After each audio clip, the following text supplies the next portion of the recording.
欢迎来到我的频道。佛教中的救赎，之前在讲佛教轨道的时候里面涉及到了救赎。今天就来聊聊佛教中的救赎。这个救赎就是佛教中说的解脱。佛教中的救赎与西方宗教的救赎概念有所不同。佛教的救赎并不是由外界的神明直接解救个体，而是一种自我觉悟与解脱的过程，通过实修超越与解脱。佛教认为众生因为无明，这个无明指的你可以理解成无知、无明和贪嗔痴的烦恼而陷入轮回的苦海，无法解脱。救赎的意义在于帮助众生看破无明，断除烦恼，从而从生死轮回中解脱，实现涅槃的安乐。救赎不是外在力量的恩赐，而是通过自身的觉悟和修行，发现内在的佛性，获得彻底的解脱。救赎的方式有3种。第一，佛的引导，这种是一种他力救赎，或者称为他力解脱，强调依靠佛、菩萨和加持和愿力，比如通过念佛虔诚祈愿往生极乐净土，避免堕入轮回的苦难。佛教中的佛陀、菩萨和善知识，就是法师导师大师禅师等等，他们起着只是指引的作用，他们不会直接替代众生承担业力或者解脱，而是教导方法，传授佛法，帮助众生找到解脱的道路。例如释迦牟尼佛受四圣谛、八正道来揭示苦因与解脱之道。阿弥陀佛通过念佛法门来接引众生往生西方极乐世界，从而脱离六道轮回。第二，众生的修行，这个是自我救赎，强调个人的修行与觉悟，适用于小乘佛教的修行方式。例如通过戒定慧三学达到阿罗汉果位，彻底脱离轮回。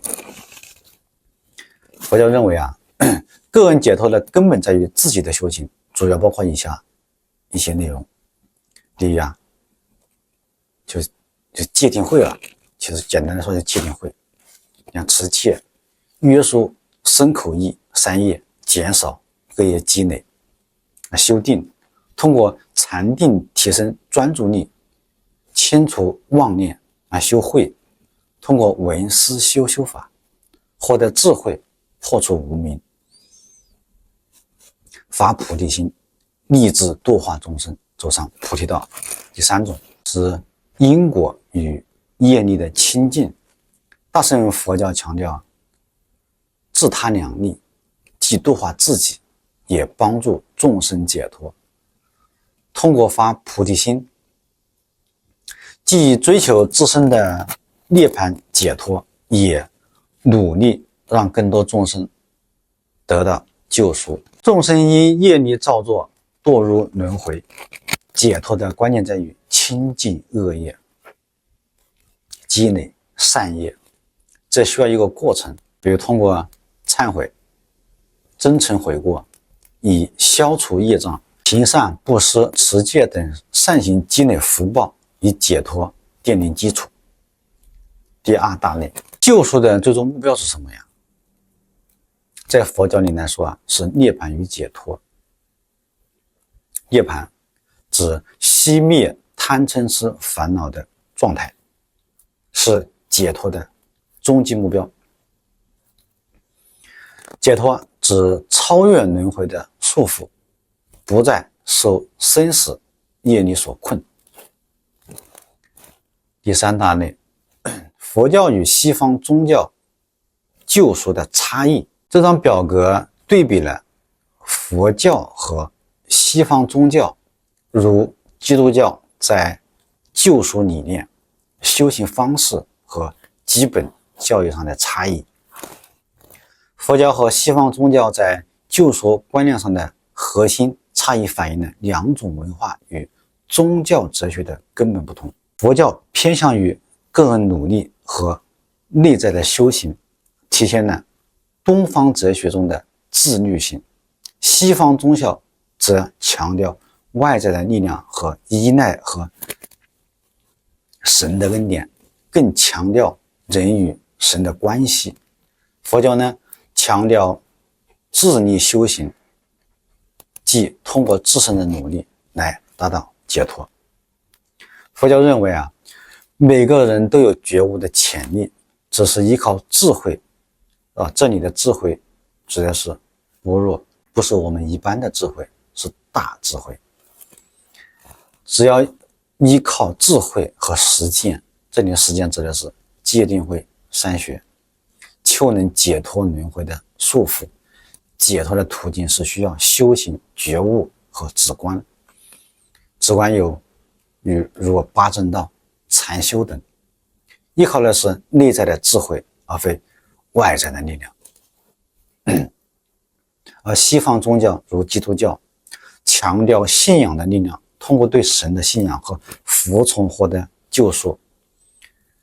基督教核心是因信称义，即只要相信神，或者说叫上帝，并接受耶稣基督的救赎，就能得到永生。